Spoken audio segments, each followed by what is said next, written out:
Welcome to our second masterclass. I'm Trystan from Swansea University. I'm going to talk about printing of solar panels with perovskites. Thank you. Great. Hello, everybody. It's a real pleasure to be in Berlin. I'm delighted to have heard Tom's talk earlier, and I think I just about anticipated the good work that IMEC are doing, so as to be able to complement it, I hope. So I haven't got too much on planar, for example, which I think is somewhere IMEC really excels.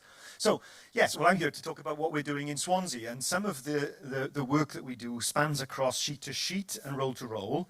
I would say that the work that we do in Swansea, so we're a university, so I'm professor of Swansea University in the materials department, head of the materials department. Perovskite has been a wonderful journey for us in academia because as process engineers, when we previously worked in dye-sensitized solar cells, the real power was held by the chemists that could design the dyes. And for those that made OPV, those that were really bringing through the next generation of molecules. And it turned out that when perovskite came along, process engineers really started to have a role to play. And I was absolutely delighted with that because there's only so much fine-tuning of the TiO2 and iodine gap in a dye-sensitized solar cell that an engineer can do. Of course, I mean no disrespect to the process engineering that goes into dye cells, which of course I know very well from many years of postdocing. But it does help that there's a real overlap between the fundamental research of those small devices in a glove box and a startup company. And this is where perovskite's unusual in the fact that RTOs, academic institutions that are doing applied research, and startups can actually coexist. And so that's what Swansea University is set out to do, is to apply some academic rigor, I suppose you could say, to the domain that is still also occupied by some fantastic work in startups. So, where is Swansea? Well, it's a beautiful town in a city now in South Wales, so only a few hours away from London, and famous for a few things. Unfortunately, this is when Swansea were in the Premiership of the Football League, which was about 10 years ago, so we're still trading on former glories.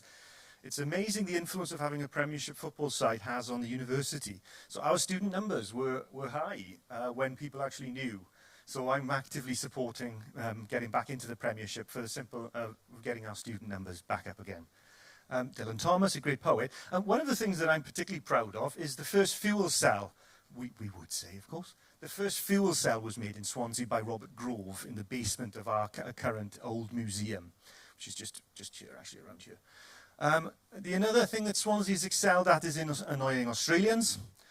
So we were in the top 5 of the best beaches in the world above Bondi Beach, which this is Three Cliffs this is down by Worm's Head in Swansea. I understand that the Australians pushed back by saying, yes, but have you seen the weather there? Which of course is constantly pouring. And I think you'll be very pleased to note that I got to at least 2 or 3 minutes into my talk before I started mentioning the weather, which is a record for me, I think. So, I'm not here to talk about Swansea, but I am here to talk about process engineering. So, Swansea University has a number of different pilot lines. This is one of them. This is our Pilot Manufacturing Research Centre, which has a sheet-to-sheet line and a roll-to-roll line. We also do all the way to buildings. So we also make active buildings, which integrate a number of different technologies, whether it's a lithium battery with a flexible SIGs or a redox flow with a silicon, or whether it's thermal, whether it's solar thermal mixed in with a new type of battery. We try to get them to work together in new and different ways. And I'm really proud to be part of the community that we're in at the moment, and I love the fact that we're all building on the shoulder of giants, and those giants were active a long time ago. So this is an electric car from 1912, which then somebody had the clever idea of putting a silicon panel onto the top of in 1960, only sort of 10 years or so after really the evolution of the silicon. People are already trying to do these sorts of things. Skip forward, and we have things like the World Solar Challenge. Not so lucky that the Lightyear one, which is not going for production in this way anymore, but is still ambitions to achieve that. The DuPont Gossamer flight in 1981 then tracks forward to the Solar Impulse in 2015.